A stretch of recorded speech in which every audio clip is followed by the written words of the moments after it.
Yesterday morning at 2:41 a.m. Winston Churchill, el primer ministro británico, anunciaba así la victoria de Europa sobre los nazis. Era el 8 de mayo de 1945. Se cumplen exactamente 80 años de ese momento. Of unconditional surrender of all German land. Eso significa que los veteranos que quedan vivos son centenarios o casi, y que todos los supervivientes son ya muy ancianos. Empieza a no quedar gente que recuerde en primera persona el conflicto más mortífero del siglo XX, cuando además Estados Unidos y Europa forjaron una alianza que hoy se tambalea. Soy Ana Fuentes. Hoy en El País, 80 años. ¿Cómo seguiremos contando la Segunda Guerra Mundial?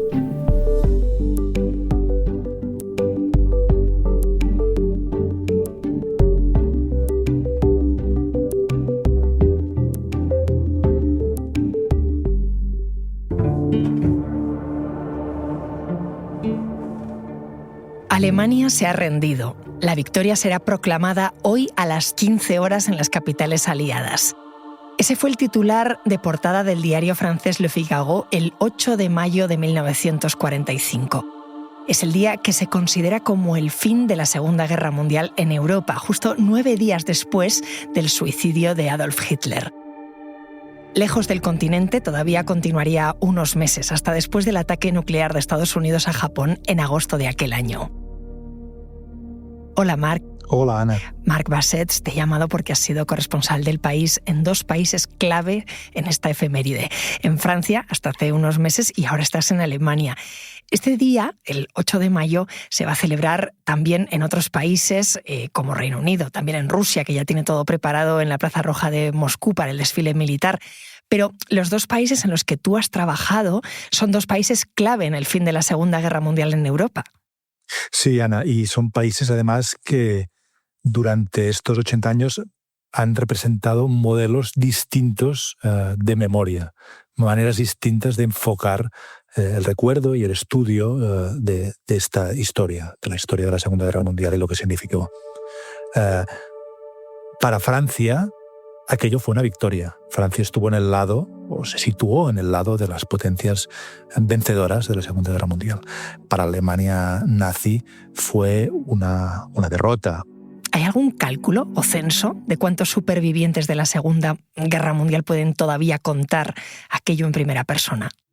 Bueno, habría que mirar en los datos demográficos las personas, podríamos decir, mayores de 80 años, ¿no? que todavía viven y que de una manera u otra en Europa fueron testimonios siendo muy, muy niños o un poco mayores. He buscado un poco y por ejemplo, en Alemania hay unos 6 millones de personas, solo en Alemania, 6 millones de personas que tienen más de 80 años. De más de 100 años, que tuviesen 20 años, es decir, ya estuviesen entrando a la edad adulta durante los años del nazismo y de la Segunda Guerra Mundial, hay unas 20.000 personas en Alemania. Si miramos a los judíos supervivientes del Holocausto, donde la Alemania nazi asesinó a 6 millones de judíos, pues los datos más recientes, que son de la organización Claims Conference, dicen que hay 245.000 judíos supervivientes del Holocausto y que viven en 90 países, el 49% en Israel, el 18% en la Europa Occidental, el 16% en Estados Unidos y el 12% en países de la antigua Unión Soviética. El año pasado estuve en las celebraciones o conmemoraciones, mejor dicho, del desembarco en Normandía, se cumplían 80 años, y asistieron ahí unos 200 veteranos de Estados Unidos, de Gran Bretaña, de Canadá, que habían participado. Cada vez quedan menos.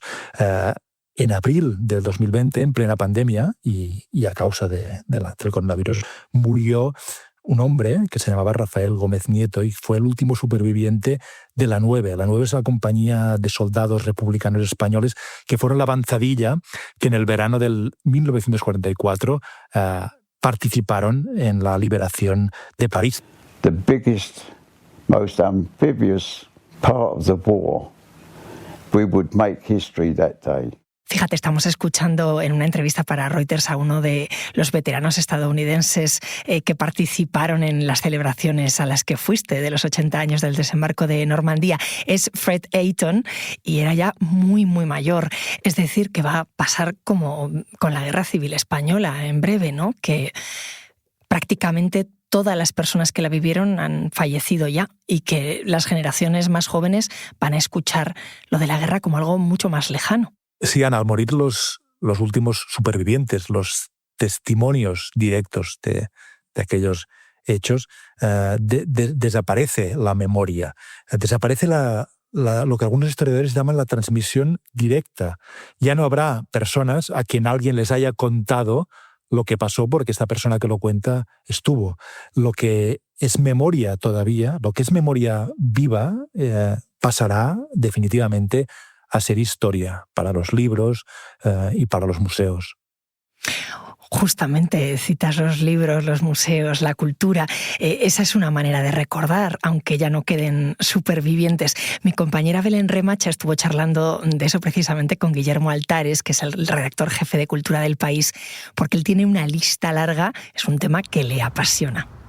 Hay un libro de Antoni Víbor que se llama La Segunda Guerra Mundial, que recopila toda la historia de la Segunda Guerra Mundial. Víbor es el gran historiador militar de nuestro tiempo, es un libro largo, pero para entender cómo llegamos hasta ahí es un libro muy útil. Si alguien quisiese saber solo sobre esos días del final del Tercer Reich, hay un libro de un periodista, historiador alemán que se llama Volker Ullrich, 8 días de mayo de la muerte de Hitler al final del Tercer Reich. Y si todavía quiere alguien entrar más en el detalle, le recomendaría, porque está disponible en Filmin y yo la acabo de volver a ver, que es la película El hundimiento, sobre el suicidio de Hitler en el búnker, que sigue siendo un peliculón.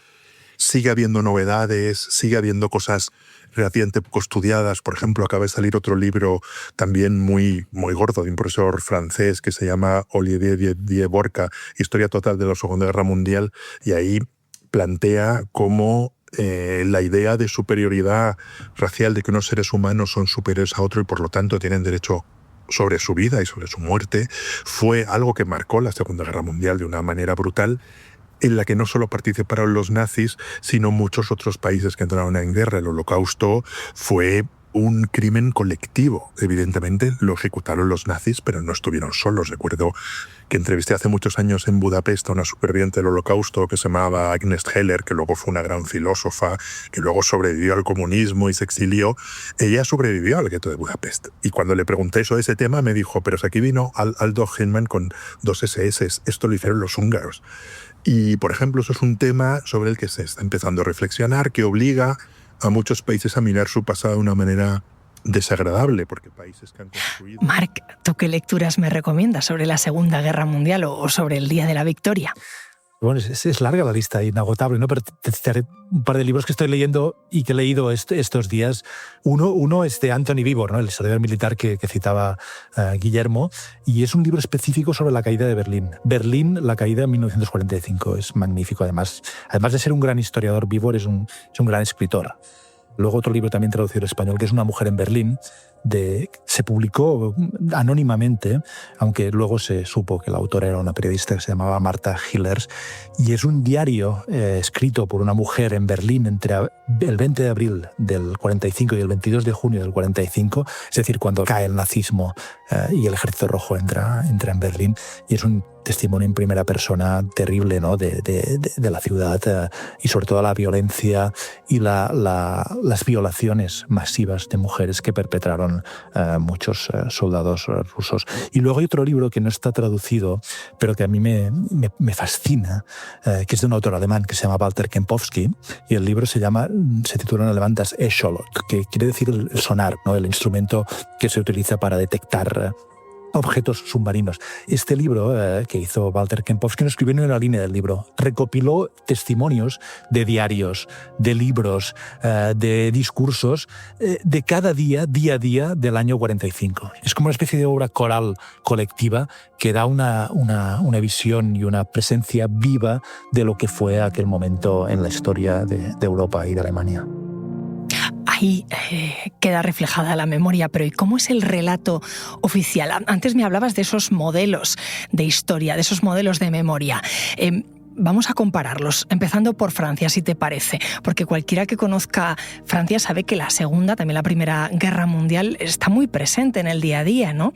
En cada pueblo casi hay un monumento a los caídos, celebran no solo los aniversarios redondos, como este 2025, sino que cada 8 de mayo se celebra en los Campos Elíseos de París una conmemoración.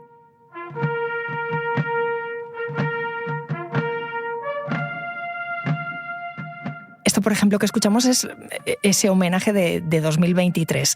También celebran, Marc, el desembarco de Normandía, como contabas antes, la liberación de París. Es un modelo que resalta el orgullo, el francés. Durante muchas décadas en los años inmediatos después del 45 y las décadas siguientes, Francia construyó un relato heroico y mítico de la guerra. Francia había ganado la guerra. Francia había resistido ante la ocupación nazi. El régimen de Vichy, el régimen colaboracionista del mariscal Pétain, no era Francia. Y este fue el relato predominante durante muchas décadas. Luego hubo investigaciones de historiadores que evidenciaron que las cosas no habían sido exactamente así. Pero hay un momento clave que fue el año 95, cuando el entonces presidente Jacques Chirac hizo un discurso sobre el papel de Francia durante la Segunda Guerra Mundial y el papel de Francia en la deportación y el exterminio de los judíos, que marcó un momento y un punto de inflexión en este enfoque, esta aproximación de la historia. Oui, la folie criminelle de l'occupant a été, chacun le sait, secondée par des Français, secondée par l'État français. Chirac, con este discurso, reconoció por primera vez de manera oficial la responsabilidad del Estado francés, de Francia, en la deportación de los judíos y en el Holocausto. Ya no era el régimen de Vichy, que, según el relato anterior, no era Francia, no, era Francia, y eran franceses que también habían participado en el Holocausto. Ahora me sigues contando, Marc. Enseguida volvemos.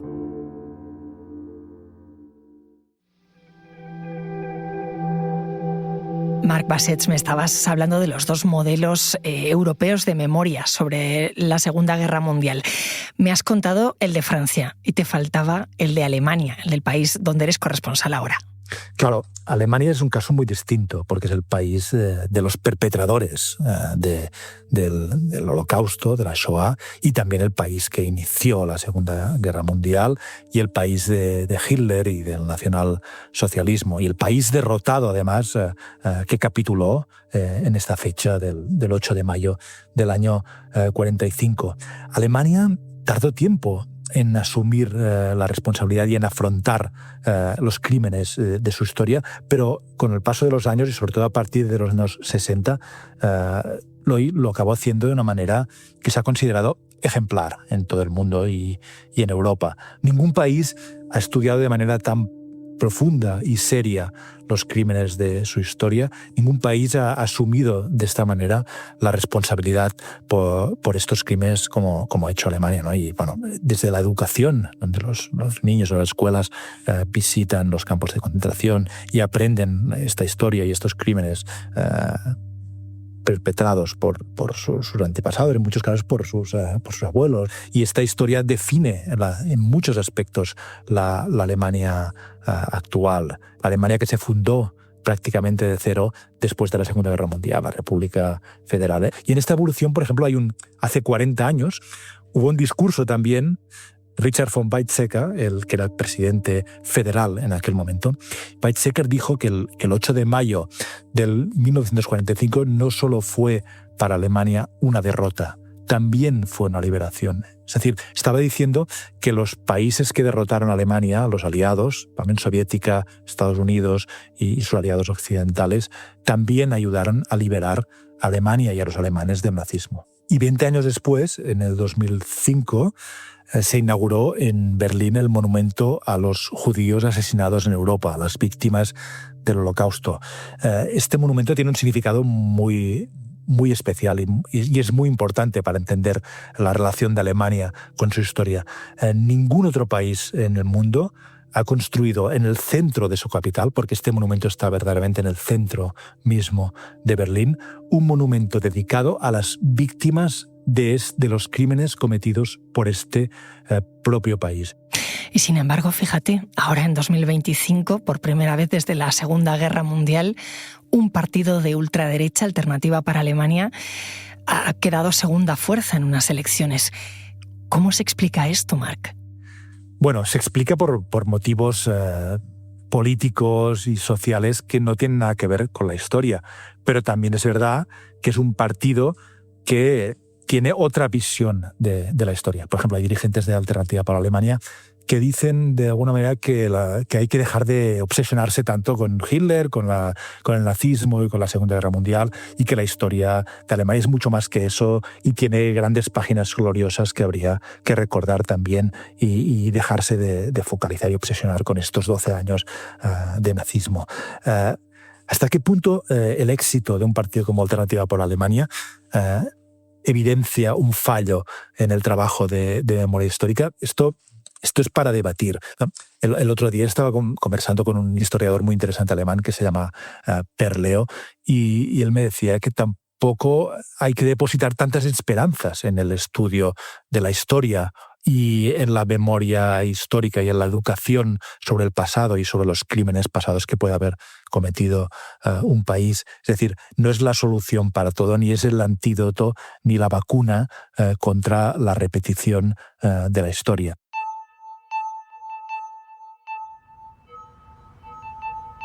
La historia se escribe en tercera persona y su objetivo es transmitir conocimientos fácticos sobre el pasado.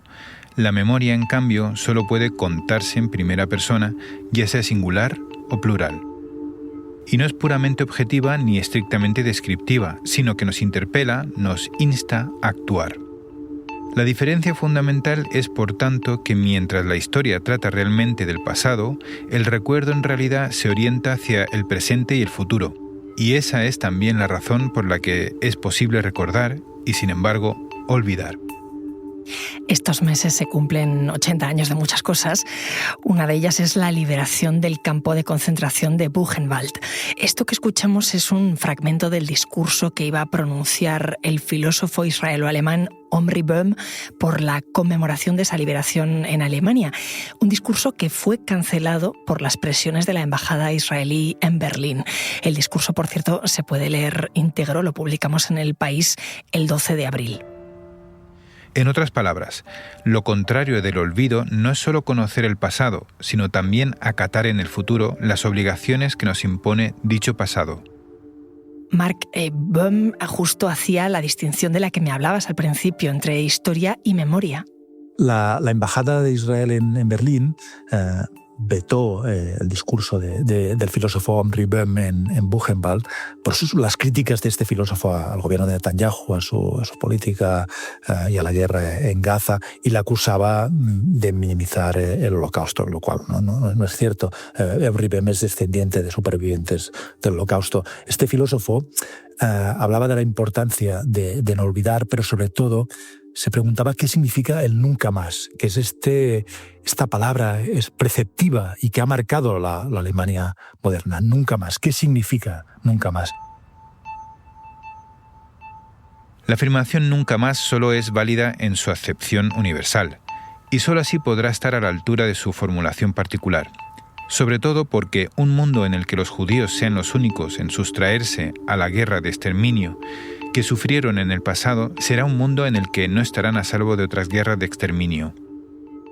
Böhm decía que hay un nunca más que significa nunca más crímenes como este a los judíos, pero hay otro nunca más que lo amplía y dice nunca más crímenes, persecuciones de cualquier tipo contra cualquier minoría. En el contexto del conflicto en Oriente Medio, primero del ataque de Hamas de 2023 contra Israel y después de la respuesta de Israel con la guerra en Gaza, esta cuestión ha adquirido está muy candente y provoca una enorme polémica. El discurso de Omri Böhm sucede en este contexto y a la vez muestra cómo en Alemania la historia y la memoria histórica están, podríamos decir, bajo tensión.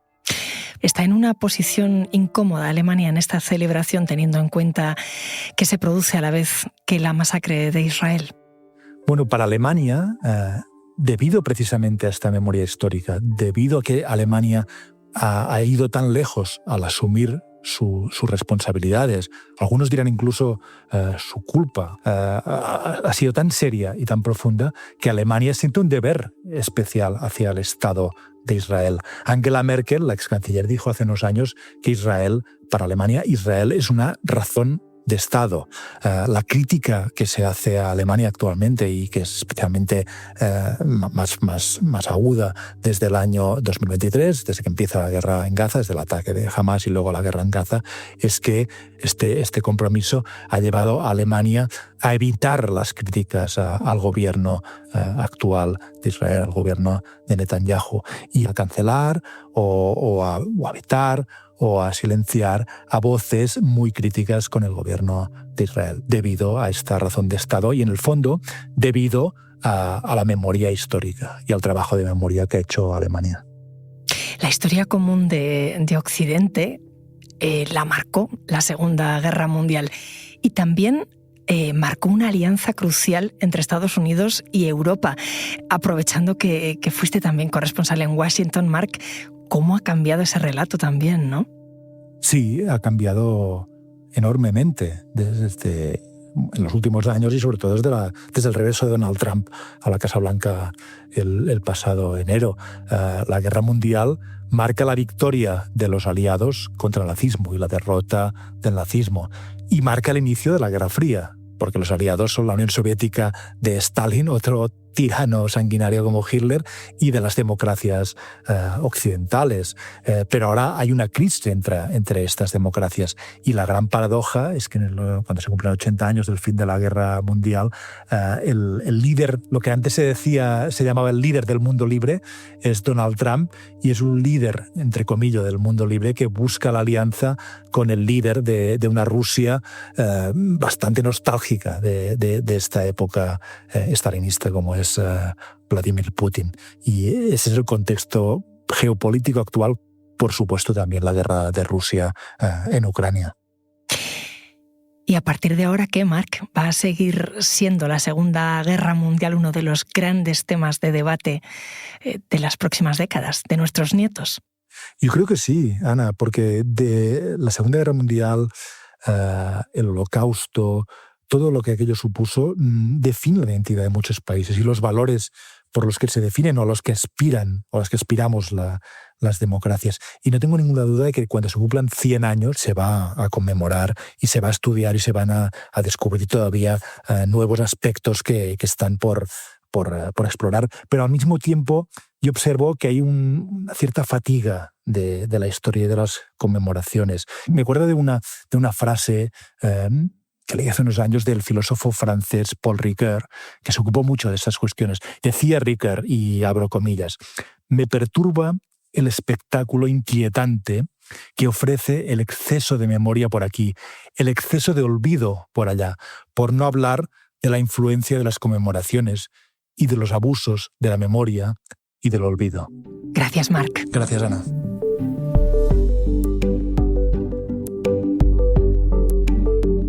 Este episodio lo ha realizado Belén Remacha. La grabación en estudio es de Nicolás Chavertidis, el diseño de sonido de Nacho Taboada, la edición es de Ana Rivera y la dirección de Silvia Cruz La Peña. Yo soy Ana Fuentes y esto ha sido Hoy en el País. Gracias por escuchar.